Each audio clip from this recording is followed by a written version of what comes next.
Everyone, कैसे हैं friends. आशा करते हैं कि आप लोग अच्छे होंगे। तो आपका भी एग्ज़ाम बहुत नज़दीक आ गया है और एग्ज़ाम की वजह से बहुत सारी चीज़ों को आपको परेशानियों का सामना करना पड़ा। एग्ज़ाम का बहुत डर लग रहा होगा, घबराहट सी हो रही, सिर्फ से बेचैनी हो रही होगी और बहुत सारी चीज़ें ऐसा होगा। देखिए, होता क्या है कि अगर आपका शरीर में किसी तरीके की कोई बीमारी हो या पेट में दर्द हो, बुखार हो, तो इसका चीज़ को आप दवा खा सकते हैं, लेकिन एग्ज़ाम का डर लगे उसका क्या तरीका होता है। और जनरली होता क्या है कि अगर आप इस चीज़ को ओवरकम नहीं करेंगे, परीक्षा के डर को आप ख़त्म नहीं करेंगे, तो फिर आपको बहुत सारी चीज़ों का सामना करना पड़ सकता हो सकता है आपकी सिलेक्शन भी ना हो पाए। ठीक है, तो आज की जो वीडियो है बहुत सारी चीज़ों से निर्भर करती है आपके लाइफ के ऊपर।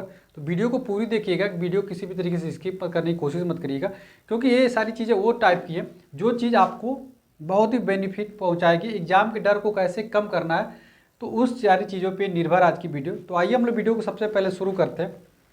तो देखिए, आपको घबराहट सारी चीज़ें हो रही होंगी, बहुत सारी परेशानी हो रही होगी और बहुत सारे ने स्टूडेंट का कमेंट करके मुझे बताया था कि सर मुझे बहुत डर लग रहा है, एग्जाम आ गया, एग्जाम का मुझे बहुत डर लग रहा है, बहुत सारा मैं घबराया हुआ हूँ, बहुत ज़्यादा परेशान हूँ, बेचैनी है।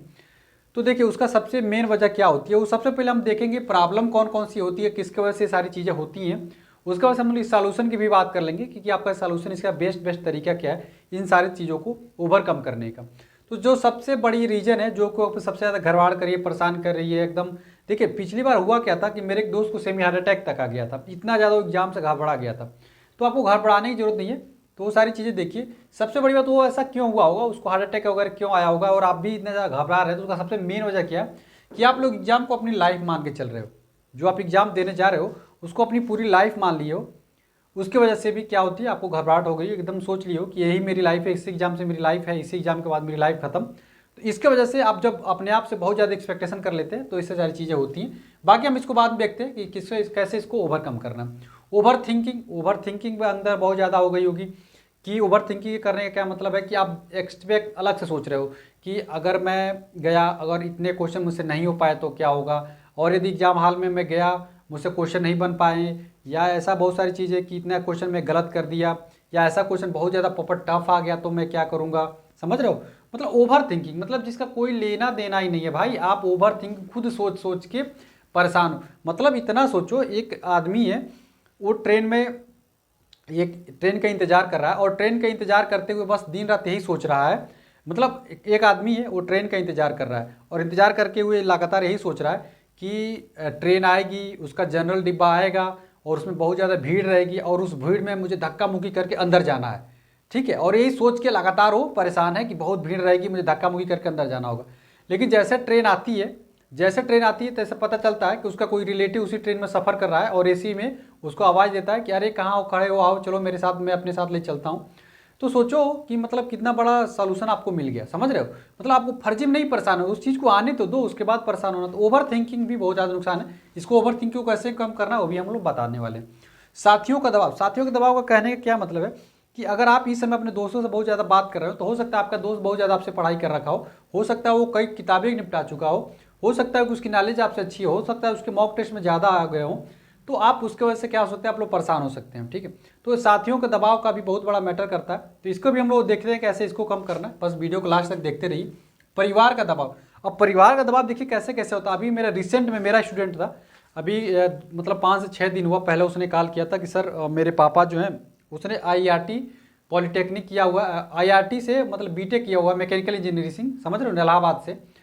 तो वो कह रहा था कि मेरे पापा सर मुझसे 2 साल से बात नहीं कर पा रहे हैं, मतलब मत नहीं कर रहे हैं, उनको ये लग रहा है कि मैं बेरोजगार हूँ, मैं किसी काम का नहीं हूँ। तो एक एक करके उसका वीडियो आया था, व्हाट्सएप वीडियो आए थे, तो मैं वहीं से बात किया था। हालांकि उसने गलती से कर दिया था, लेकिन जब मैं मैंने कॉल किया तो हो सकता है उस वीडियो को भी देख रहा है। अगर वो देख रहा है तो जरूर कमेंट करना भाई, आपसे बहुत ज़्यादा लोग मोटिवेट हो रहे हैं। तो उनके पापा उनसे बात नहीं कर रहे हैं। देखिए कितनी खराब चीज़ है। और परिवार का इतना जब दबाव भी आ जाता है ना, तब भी लड़के के ऊपर बहुत खराब इफेक्ट पड़ता है। तो आप परिवार का दबाव को कैसे कम करना, वो सारी चीज़ें मैं बताने वाला हूँ। और लास्ट का क्या है, डिस्ट्रैक्शन, मन ना लगना।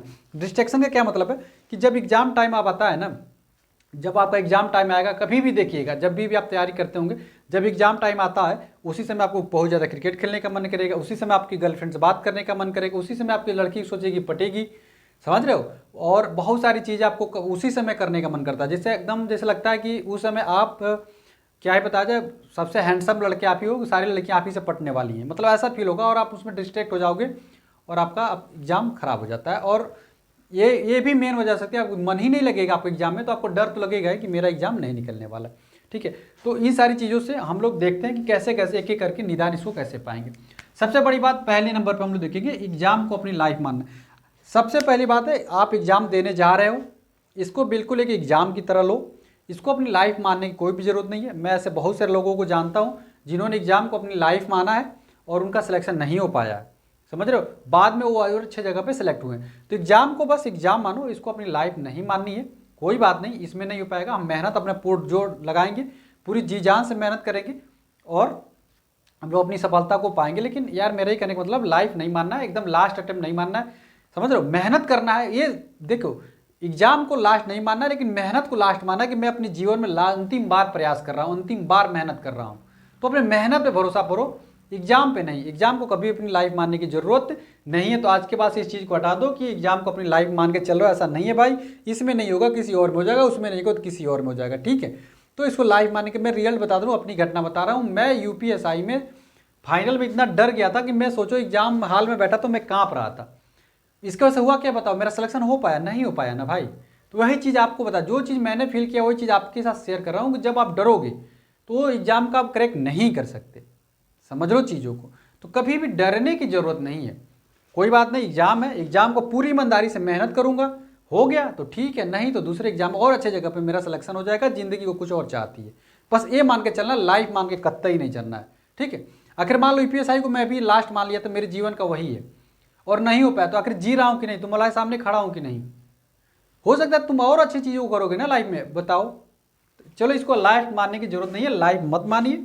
लाइफ में बहुत कुछ आपको करना है, ओवर थिंकिंग से बचना है। यार मैं आपको कहानी सुनाया ना कि आप वही काम कर रहे हैं कि मतलब जैसे वही चीज़ हो गई ना कि आप जो चीज़ नहीं है उसके लिए एक्सपेक्ट अलग से कर रहे हैं। यार उसको होने तो दो। जैसे कि मान लीजिए कि बहुत सारे लोग ऐसे होते हैं कि जैसे गर्लफ्रेंड से जब मिलने जाते हैं तो आप पहले से बहुत सारे एक्सपेक्ट करके चलते हैं, ये वो चीज़ हो जाएगा, आएगी तो मैं ये बोलूँगा वो बोलूँगा, समझ रहे हो चीज़ों को, और मैं ऐसा आई लव यू बोलूँगा, और ये सब समझाने की कोशिश कर रहा हूँ आपको। और लास्ट में होता क्या कि वो आई ही नहीं, समझे चीज़ों को, मतलब जिस चीज़ को आपने इतनी ज़्यादा ओवर थिंकिंग करके गया वो चीज़ आया ही नहीं। तो वही चीज़ है कि ओवर थिंकिंग से बचो यार। ओवर थिंकिंग देखो, पेपर हार्ड आएगा कि आसान आएगा, कितना क्वेश्चन कर पाएंगे नहीं कर पाएंगे, गलत करोगे अच्छा करोगे, समझ रहे हो, ये सब ओवर थिंकिंग से बचो। जितना ओवर थिंकिंग से बच जाओगे निश्चित तौर पे आपको सफलता मिलेगी। तो ओवर थिंकिंग से बचना है, ये सब चीज़ें नहीं सोचना है। मेरे मॉक टेस्ट में कम स्कोर आ रहे हैं, यार कम स्कोर आ रहा है तो नंबर भाई 2,81,000 लोगों को सिलेक्शन भी तो हो रहा है, समझ रहे हो। यदि मॉक टेस्ट में आपके कम स्कोर है तो कट ऑफ भी तो बहुत ज़्यादा नहीं जा रही है। CBT1 का यूएस क्वालिफाइंग नेचर का एग्जाम है आपका, कोई भी एग्जाम रहे, समझ रहे हो। तो ओवर थिंकिंग से क्या करना, आपको बचना है।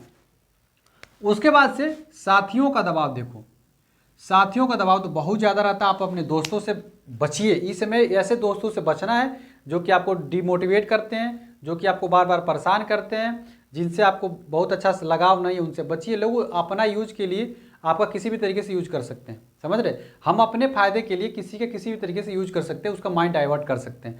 तो अपने दोस्तों से बचना, ऐसे दोस्तों से जो बार बार आपको डाइवर्ट करते हैं। ठीक है, बाकी उनके कितने नंबर आ रहे हैं उससे हमको कोई मतलब नहीं, उनके कितने कंसेप्ट खत्म कर लिए उससे कोई मतलब, कितनी बुक खत्म कर दे उससे हमको कोई मतलब।